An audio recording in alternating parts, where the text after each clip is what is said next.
Europe 1. Punchline, Laurence Ferrari sur Europe 1.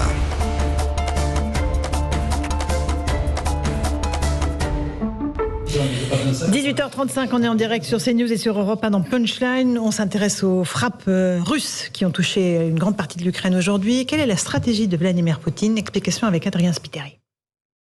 Mains croisées et regard déterminé, le président russe Vladimir Poutine confirme être à l'origine des frappes massives en Ukraine. Ce matin, sur proposition du ministère de la Défense et conformément au plan de l'état-major russe, une frappe massive a été lancée avec des armes de longue portée et de haute précision contre les installations énergétiques, les commandements militaires et les installations de communication de l'Ukraine.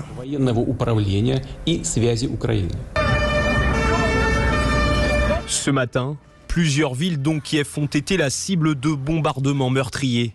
Une réponse à l'explosion du 8 octobre sur le pont de Crimée, considérée par le Kremlin comme un acte terroriste des services secrets ukrainiens. Vladimir Poutine assure que la Russie répondra en cas de nouvelle attaque.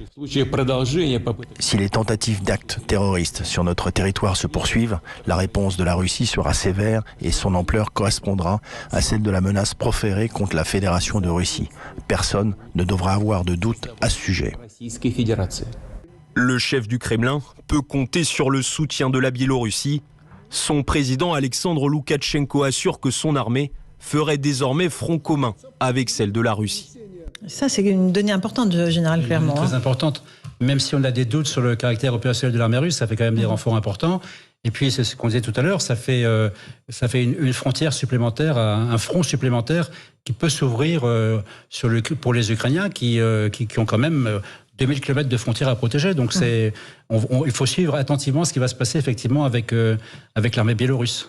Patrick Martin-Jeunet, ça, c'est aussi une nouvelle étape ? Oui, bien sûr, c'est une nouvelle étape, car on sait que le Bélarus est la base arrière de l'armée russe, de Vladimir Poutine. La question que je me pose ce soir, c'est de savoir est-ce que le Bélarus et Loukachenko ont cette possibilité d'intervenir? Est-ce qu'il ne trouvera pas face à lui également des oppositions? Je sais qu'il doit beaucoup à la Russie. Le problème, c'est que je ne suis pas certain que ces États vassaux, en quelque sorte, aient la possibilité d'entraîner toute la population pour aller combattre en Ukraine. Donc c'est un point d'interrogation.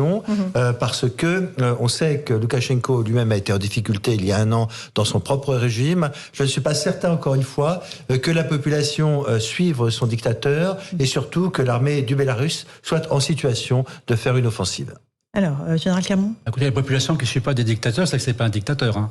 Oui, mais sachez qu'il a été quand même en difficulté, il a failli être renversé il y a un an, et donc, naturellement, et donc c'est grâce aux Russes qu'il a été sauvé. Donc je ne pense pas qu'il ait toute la population derrière lui. On ne parle pas de la guerre de la population, on parle de la guerre de l'armée biélorusse. C'est un peu moins compliqué quand même. Donc c'est tout à fait possible. Mais tant qu'ils n'ont pas franchi la frontière, il faut rester prudent.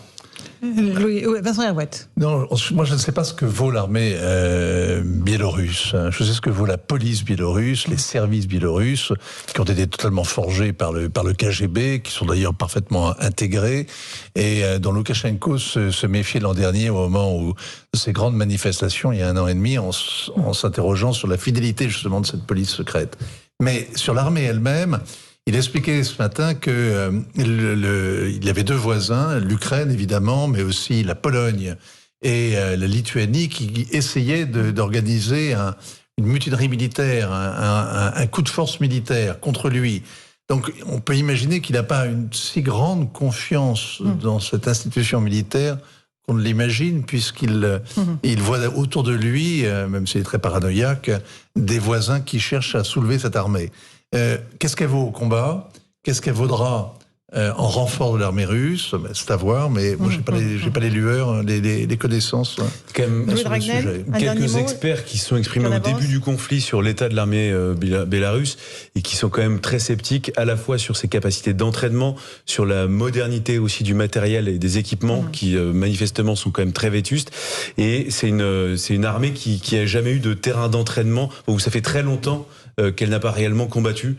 Donc il y a quand même fort à parier qu'elle soit quand même pas de très bon niveau. Quand on voit l'état actuel de l'armée russe, et on avait une vision quand même un peu meilleure de l'état de l'armée russe par rapport à celle de l'armée bélarusse. Donc je pense pas qu'elle fasse des prodiges. Allez, un dernier mot là-dessus, général Clermont. Non, par contre, le fait quand même que le président bélarusse prenne cette position, c'est une nouveauté parce qu'il a été très très prudent jusqu'à présent. Il a eu le choix. Je pense Poutine a mis beaucoup de pression. Oui, mais il n'a rien à refuser à Vladimir Poutine parce que au bout du compte, c'est quand même l'autre c'est le Kremlin qui a sauvé son fauteuil. Et s'il avait, c'est un vassal. Il aurait suffi que Poutine le décide, dise oui, et il était emporté Loukachenko. Et puis si on parle de tournant, l'entrée de la Bélarussie dans la guerre, c'est un tournant. Bien sûr. Un vrai tournant. Enfin, ils sont pas très dans la guerre. Ils mobilisent. S'ils sont rentrés dans la guerre.